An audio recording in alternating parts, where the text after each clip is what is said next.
It's the North Sea, just off the coast of Northumberland. And I'm here to fish for something we all know and love. That beautiful British staple of scampi. Welcome to the northeast coast, a land of myth and marvel, sea monsters and shipwrecks, where canny creatures lurk in the mud, waiting for us to catch them, batter them, and serve them with chips in a beer garden.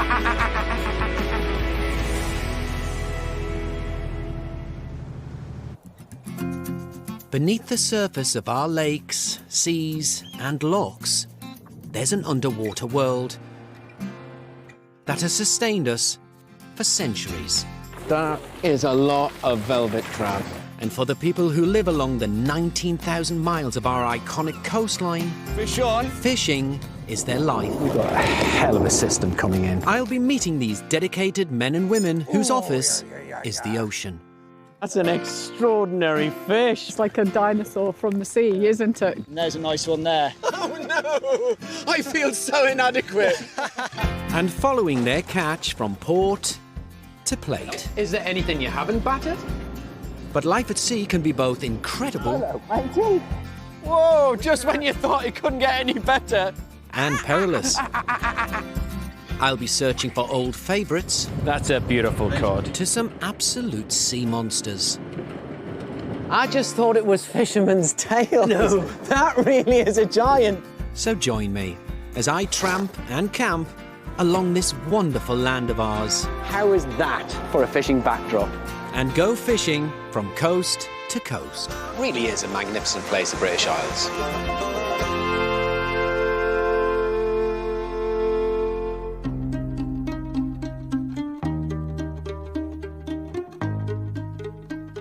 Welcome to the northeast coast, a land of myth and marvel, sea monsters and shipwrecks, where canny creatures lurk in the mud, waiting for us to catch them, batter them, and serve them with chips in a beer garden.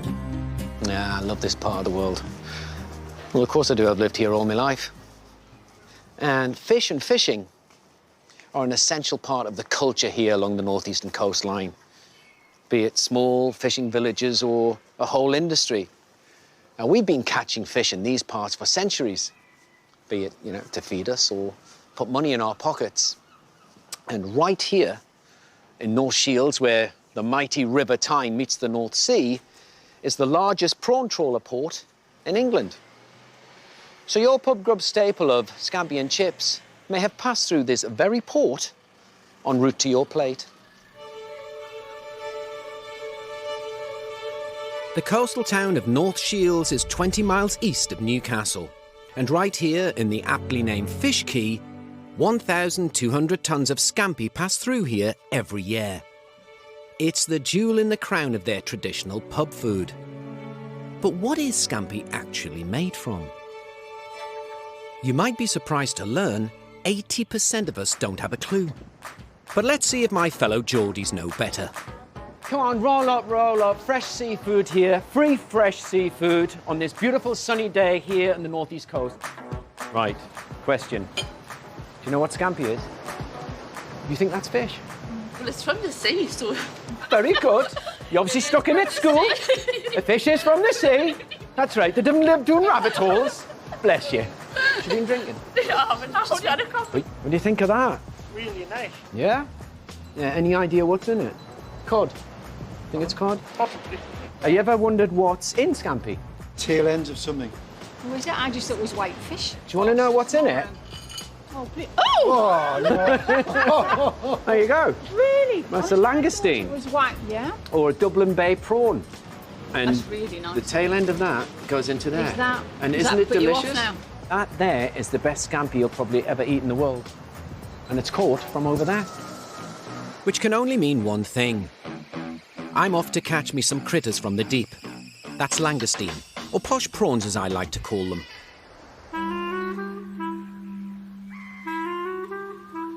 For many who live along the Northumberland coastline, the sea and fishing is their main source of income. There's the fella. Hey, John. How are you, lad? John's been fishing these waters for over 30 years. That's how he snagged himself the title, King of the Prawns. It's not yet 5 a.m, and I'm just about ready to catch the scampi boat. Morning, sleepyhead. Aye, I'm tired, John. Early bird catches the worm, or prawn in this case. Let's go fishing then. Aye. It's early doors for me, but John's out every day before first light, no matter what the weather, to bring home his catch and make ends meet. Oh, that's a sight for sore eyes. What a lovely morning. I was thinking, why did I get up at ridiculous o'clock? This is why. Beautiful.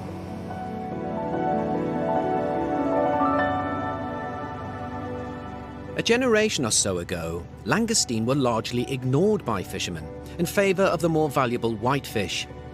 But as fish stocks have fallen, the likes of prawns and lobster have proven a lifeline for fishermen like John. A good day for you, weight-wise, what would that be? Probably about 200 kilos. 200 kilos of prawn. That'd be a good day. That's a good day. And how long would you have to be out to get that kind of weight? Sometimes 5 hours. The margins in John's line of work are fine. 200 kilos is a good day, but less than half of that, and he's going to struggle to make ends meet. Subsequently, John rides solo. It's the only way to make the punishing workload pay off. Luckily for him, I'm cheap. Well, I'm free, actually.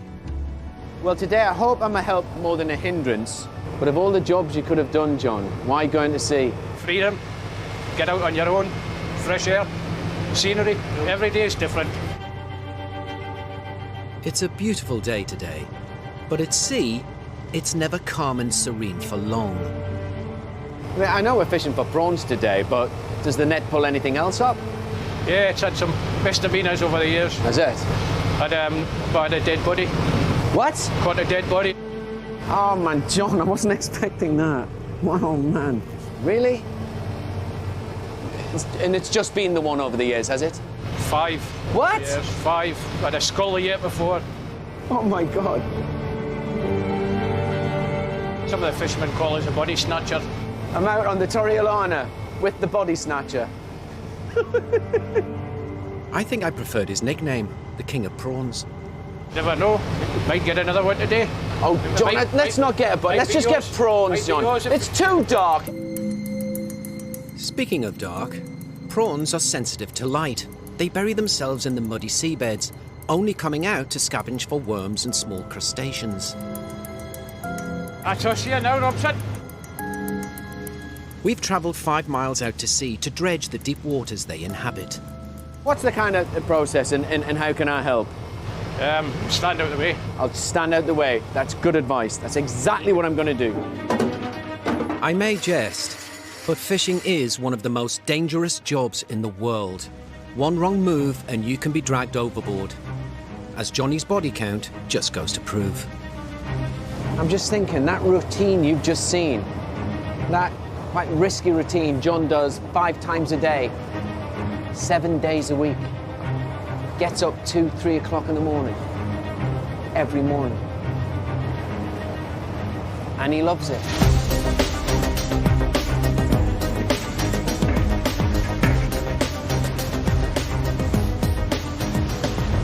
Right, so that's the tow chain attached. The net's down 28 fathoms. 28 times 6 feet. Do the math. And that's just going to dredge along the bottom for the next 2 to 3 hours. And hopefully, the prawns that are asleep will wake up and go into the net. That's the plan, anyway. So for now, it's a waiting game. But the stunning surrounds and the wildlife are enough to keep me occupied. And before I know it, nature's call tells me we've struck gold in them muddy seabeds. Look at them all. They know there's something in that net.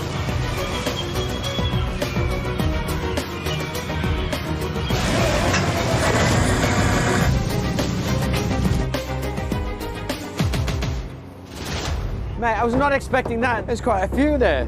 There's not hundreds, there's bloody thousands. Well done. Simple as that, lads. And with the dangerous part done, I can finally lend a hand.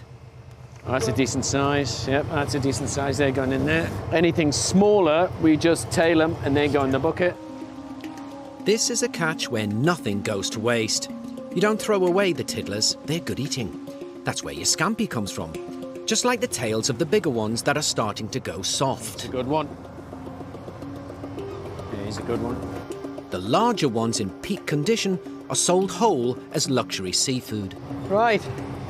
Got up at 3 o'clock this morning. Went out to the North Sea with John. And after what seems like an eternity, we get what we came for. Prime North Sea prawn. And that's your main ingredient in your scampi. So the next time you're having a bite of your scampi, spare a thought for John and the work that he's put in to putting this on your plate. But it's not just this nippy creature that lurks at the bottom of the North Sea. I'm on a mission to catch a mythical predator that lives in the bowels of the many shipwrecks that scatter this coastline.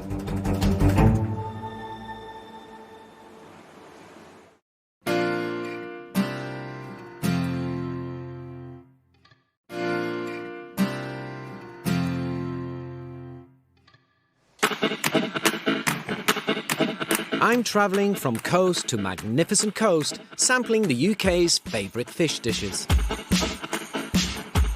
I'm back at port, and in spite of being up since 3 a.m, my day is far from over, as I'm about to find out what happens to my prawns on dry land. 55 Fisheries takes in 80% of the catch landed in North Shields. Around 500,000 kilos of prawns pass through here every year.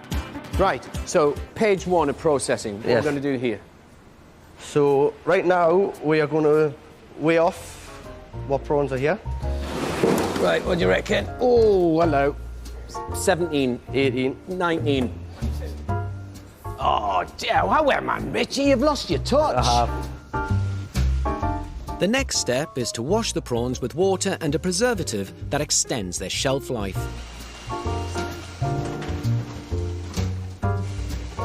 What's the best part of working on North Shields Fish Quay? The views, the weather, the people. And the pubs are good. The pubs are all right. Oh, yeah. many a time I've wobbled out of the Ballarat. Of the Ballarat. Well, it was cool when I was a nipper, Richie. Speaking of nippers, the final job before the prawns are packed up is the grading.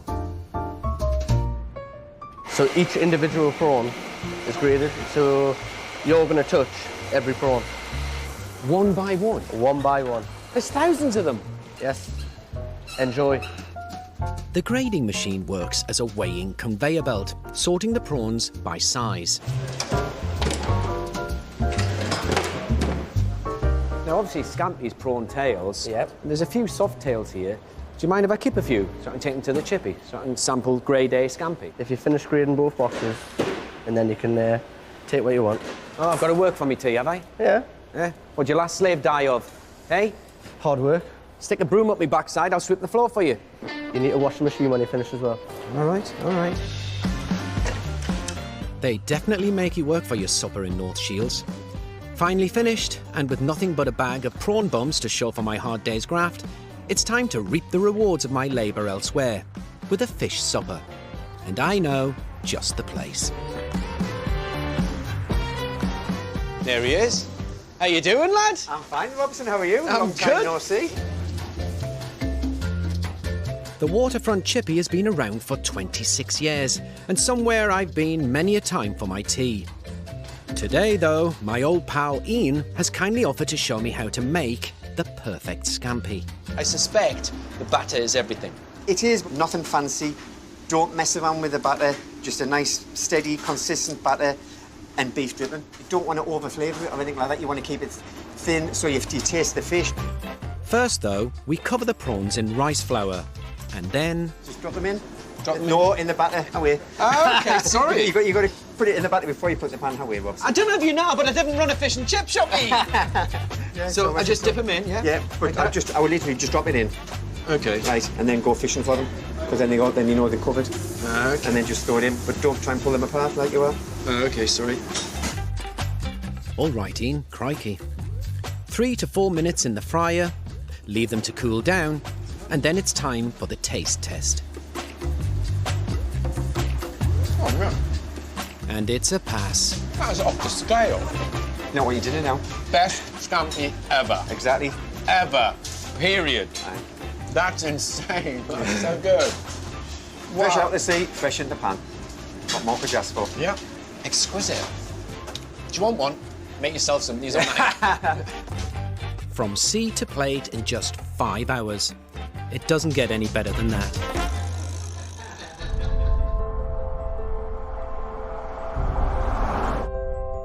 Leaving behind Fish Quay, I'm heading just a couple of miles down the road to Royal Quays Marina, a route filled with childhood memories. You know, growing up alongside the edge of the ocean makes it a kind of strange but wondrous place for a kid. And many times I'd cycle down here and just cast a line off the harbour for coalies or flatfish like dab.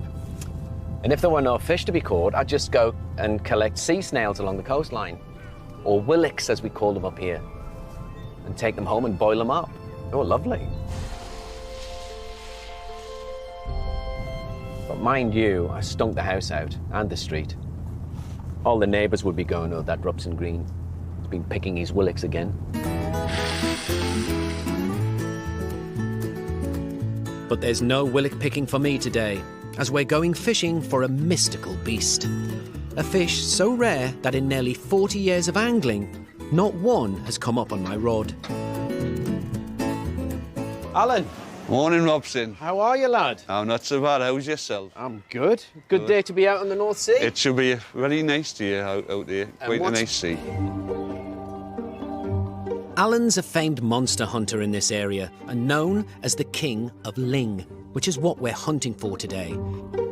These curious creatures live at the bottom of the ocean, lurking in the bowels of shipwrecks and hiding in rocks and crevices. I've fished in the North Sea all my life and never come across a ling. Right. In fact, I don't think they exist. So you've had every fish under the sun, bar a ling. Are a ling? Yeah.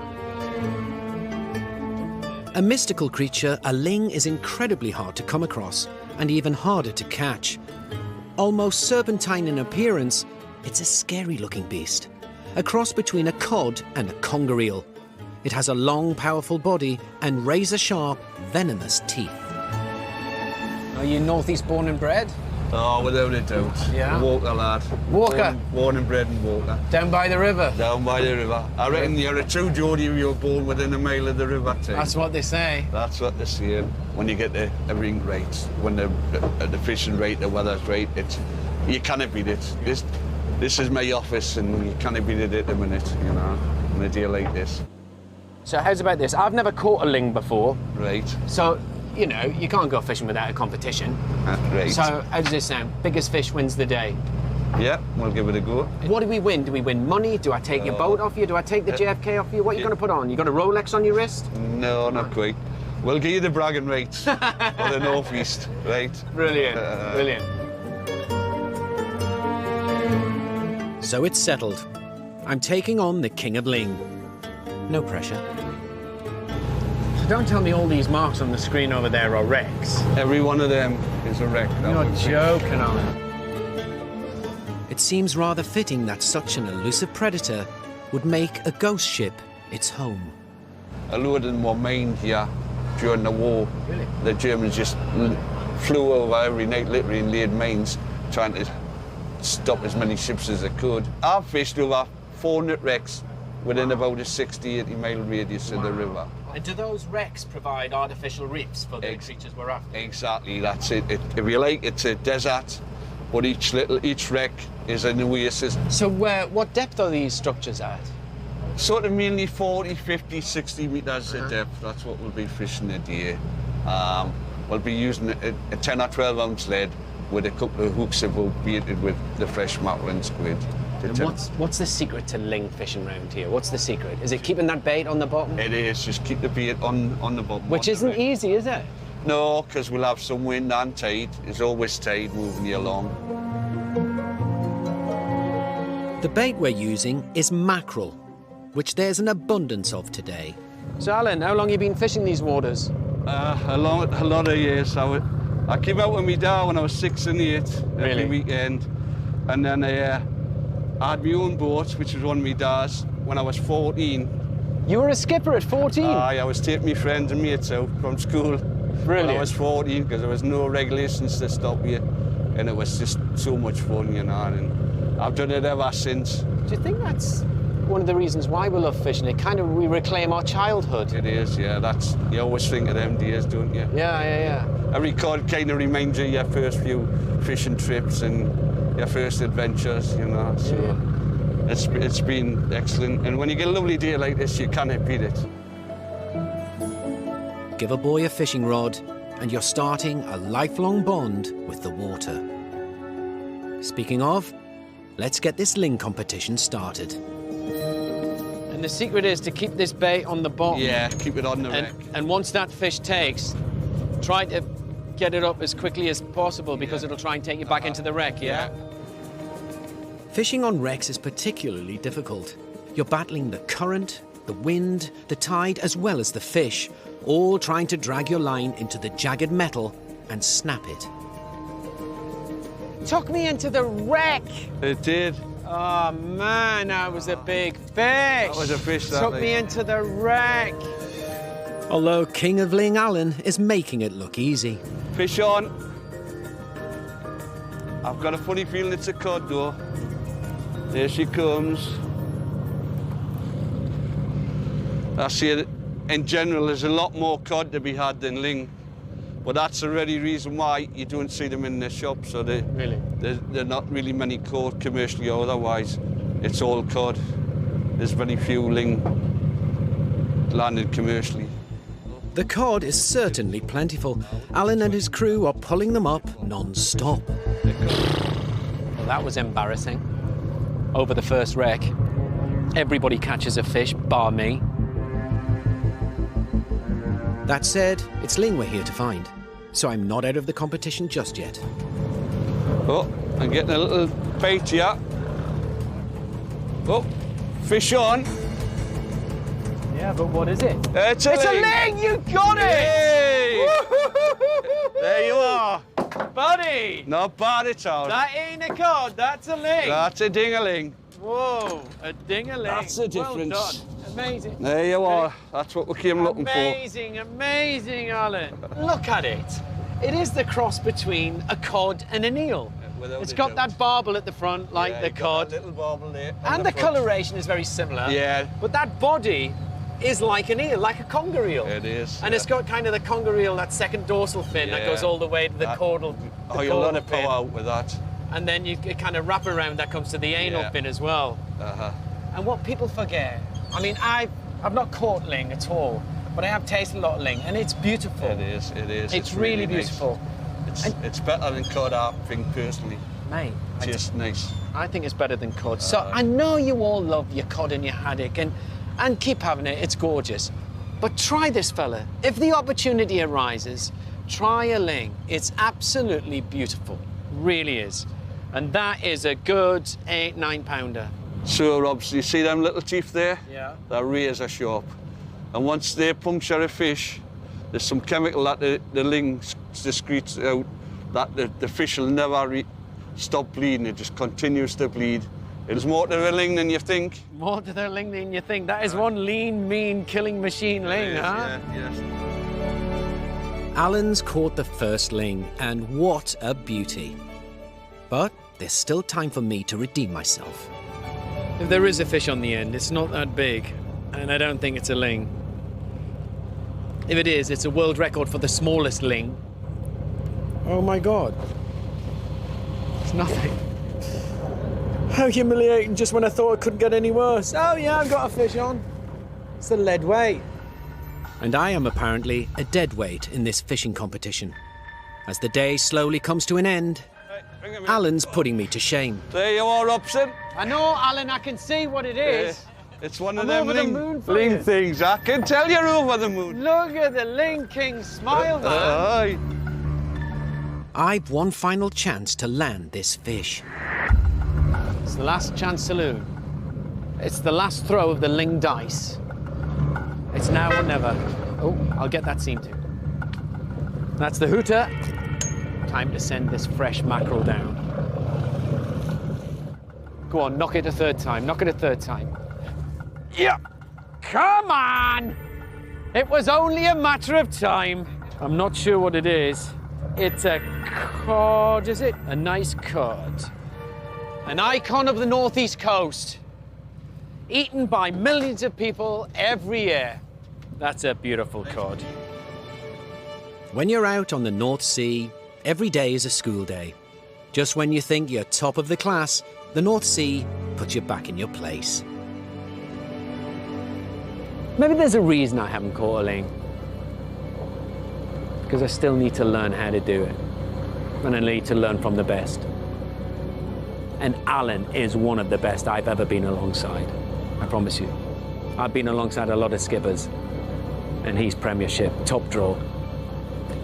The Ling King.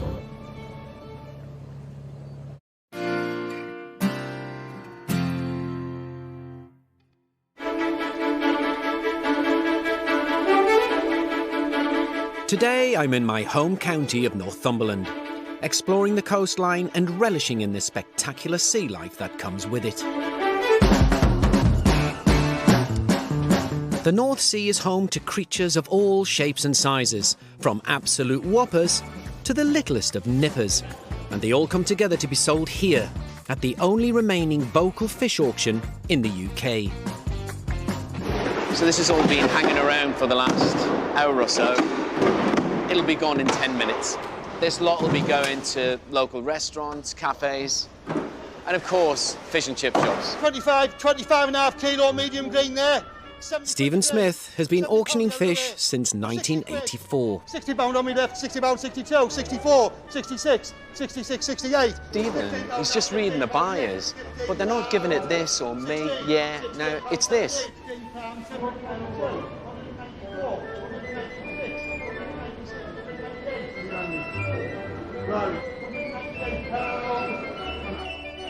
Stephen's kindly agreed to let me give auctioning a go.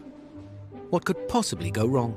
Be kind to me, lads, and the gestures have got to be bigger. None of this winking and nodding and touching the back. All right, come on, it's the best tasting fish around. It's a gun, it's a good-looking fish. I'm not asking for 100, I'm not asking for 90. Who's gonna give me 60 quid the box? Come on, 60 quid the box. Come on, lads, I've got dead up to here. I wish I was taller. Somebody give me a twitch, a hand gesture. Come on, do you want the shirt off me back? Not the most auspicious of starts.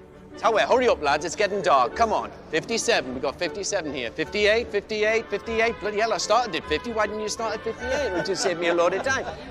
59, 59, 59. We've got 59. 60, 60, 60. It's a good tasting fish. I knew it was going to go up. 61, 61, 61, 62, 62, 63, 64, 65, 66, 67, 68, 69. 69 to the nudger here in the back. There you go, mate. 69 quid. Hey, Stephen, I did well. I did rather well. Thanks very much, Stephen. Yay, well done, thanks very much. How much was it, 59, yeah? That's 69, 69, 69. TC fish, yeah? And you wanted me to get 50. I did well there. 56. So that's 16 quid, you owe me. You can't blame a Geordie for trying, even if I can't add up. I love the hidden worlds of the fishing industry around here. And that activity kind of reminds you, before delicious seafood gets to your plate, there's a lot goes on before it does. I thought my attempt was poor, very poor. 5 out of 10 needed more laughs. Anyway, I'm rambling. The only thing I'm good at is putting on makeup and pouncing about in front of a camera. Anyway, I'm off. Whee! It's time to leave the city behind me and head north. On my way, I've managed to squeeze in a lovely stroll It's blowing a hoolie. along one of my favourite coastal paths. You wouldn't see Julia Bradley doing this, would you? Here, all that Kate Humble. Then I tried not to set myself on fire. If I'm not careful and don't get out of here quick enough, I'll be a kipper as well. In an attempt to uncover a secret recipe. If you tell me, do you have to kill me? Well, even though your name's Robson, I can't tell you. Of Neil Robson's world-famous Craster kippers. Gorgeous. And bloody good for you.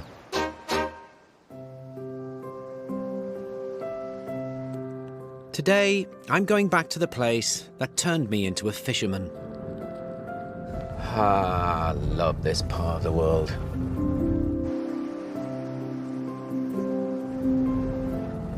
This route is one of my favourite journeys in Britain. It follows all the way along the northeastern coastline. Some stunning sights. So many memories for me tied up in this place.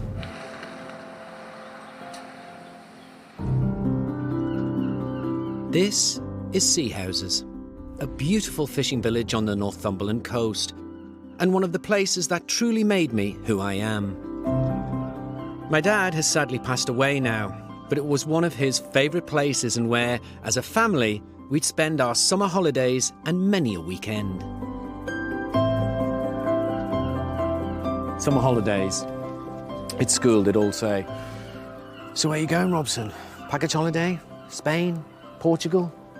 Barbados?" I go, "No, Sea Houses."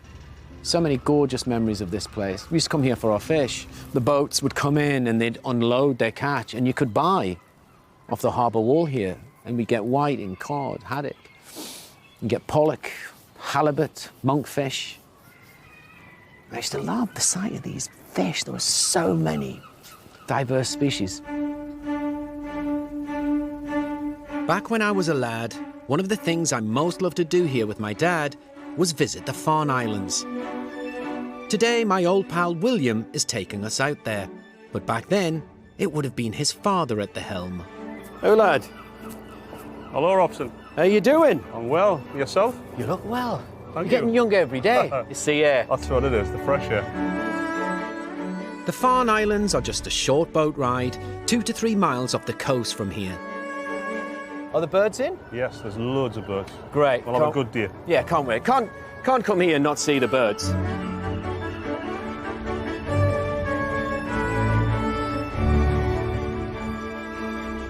I tell you what, we are in for a surprise. Where we're going is world famous, and you'll see why.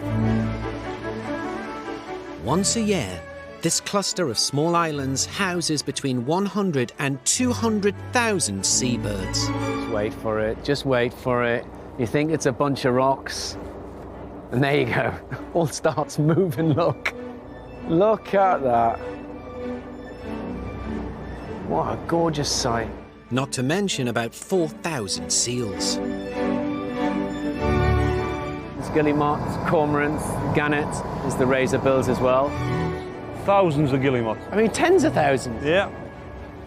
I reckon there's about 20,000 pair of guillemots here at the islands. 20,000 pair. Why? And then twice as many puffins. The puffins are just incredible. They feed on the sand eels and, unlike the other seabirds here, nest in burrows underground rather than on the cliffs. This time of year, every year, like clockwork, this array, this kind of plethora of bird life arrives on the Farne Island. Man, it is a sight to behold. Absolutely magical. It just takes you back to being a kid again. Really does. You beautiful birds. I mean, William, if I was a guillemot or a puffin, I'd want to come here, but what is the reason they all kind of gravitate towards the Farne Islands? Well, it's a safe haven for them. So the only reason they're coming to the islands here, nest, rear their young, and then back out under the water. But of course, the waters around the islands are rich. You know, lots and lots of sand eels for the birds. That's key. They need the food.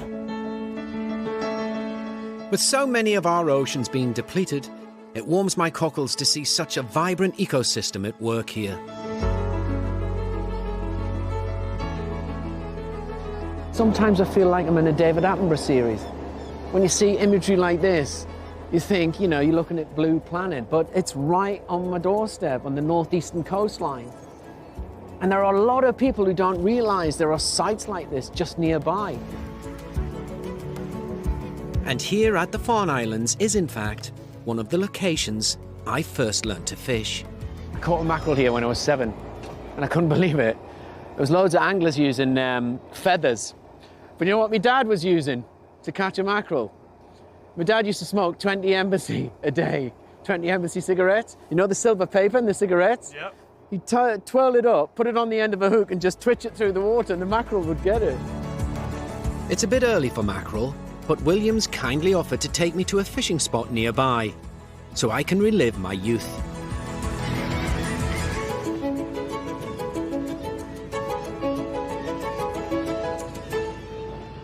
With this jig, just trying to entice a fish, thinking it's a smaller bait fish trying to escape. And they call it jigging because of the rod motion and the body motion. Bit of a dance, bit of a jig. When I go fishing, I like the tranquility and the solitude and the isolation. Bit of an audience today. About 120,000 seabirds. Tough crowd. Smelly crowd. Normally, it's humans I'm fishing against, but here, with 100 to 200,000 seabirds, imagine each of those consumes just 2 to 3 fish a day. That could be up to 500,000 fish they're nicking off me. Yeah, fish on. I got something. I got something. Don't know what it is, but it liked the jig. Come on, come to Robson. Yes, fish on. Might be a mackerel, you know, the way it's fighting. Good fish. Oh. No. There's a pollock. Dinner is served. You beauty. Well, I never. I honestly just thought I would just chuck a line. That's great. Never kill a fish you're not going to eat. So I'm going to dispatch this fella and get him filleted, and that's the perfect supper. What a way to end what has been an extraordinary day. Yes! How is that for a fishing backdrop? Love it. Fish on, man, fish on.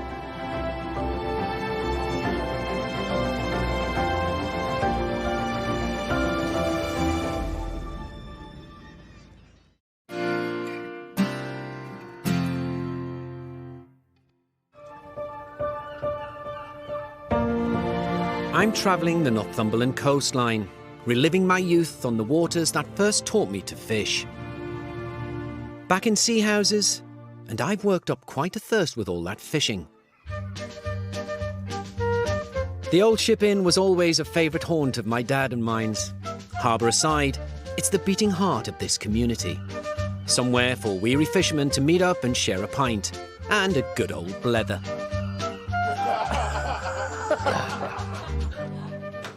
All right, how's it going? You all right? Know what, Alan? I said to me mum, I said, I wonder if Alan's still there. She went, oh no, he's dead and buried. All right, tea typical. Been sat here 5 minutes, short arms, long pockets, a lot of you. Is it my round, is it? Yes. Oh, it is? Oh, it really is? I'll get you one. I've given up on all wines, beers and spirits. Pint of sherry. Hey!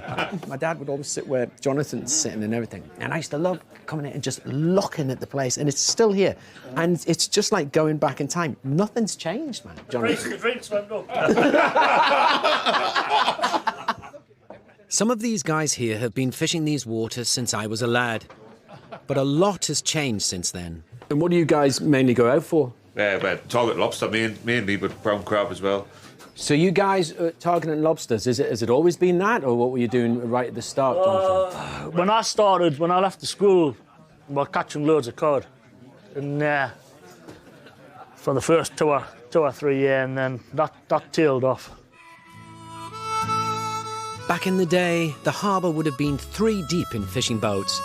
But thanks to the diversity of catch and the resourceful people who live here, they've adapted to a new type of fishing.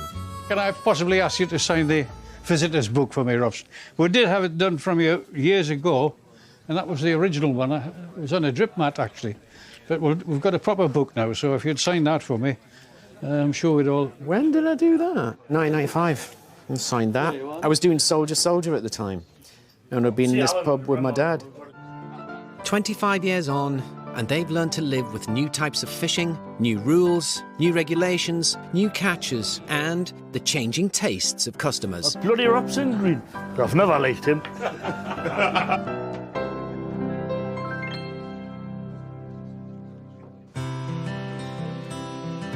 My journey along the stunning Northumberland coastline and down memory lane is nearly at an end. But I've still one fish left to eat. My pollock from the Farne Islands. Plus, it wouldn't be a proper trip without a bit of wild camping and a campfire. Ay, ay, ay. Not a soul in sight. Just me at one with nature. And what better place than a Northumberland beach to watch the sun go down and cook my freshly caught fish. Lovely. Oh, really tasty. Got that lovely clean taste, that lovely fresh taste. If you can, when you're eating fish, try and get it fresh. From the fishmongers, straight off the boat, straight from the port to your plate.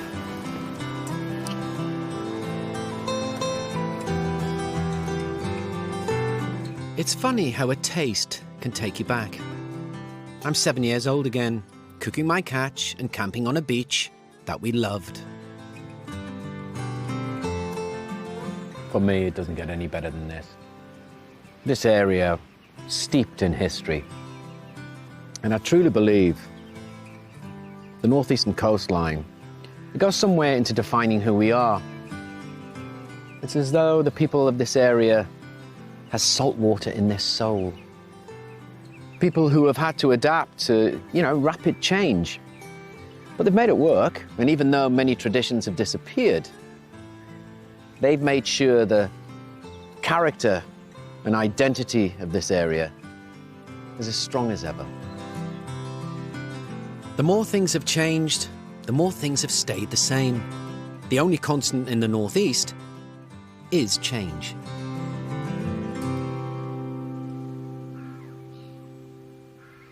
Salt water in your soul, salt water in your soul.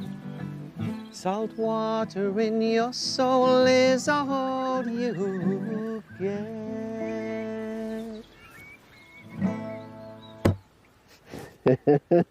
That's enough to give people nightmares. Brand new next Saturday at 6:30, Monty, our World War II hero. Chris Kamara presents all the action from the Group B quarter-final in the UK's Strongest Man 2021, Monday at 7. Art forgeries and robberies have the locals up in arms. Cue Sally Lindsay trying to find the culprit in the Madame Blanc mysteries, brand new next.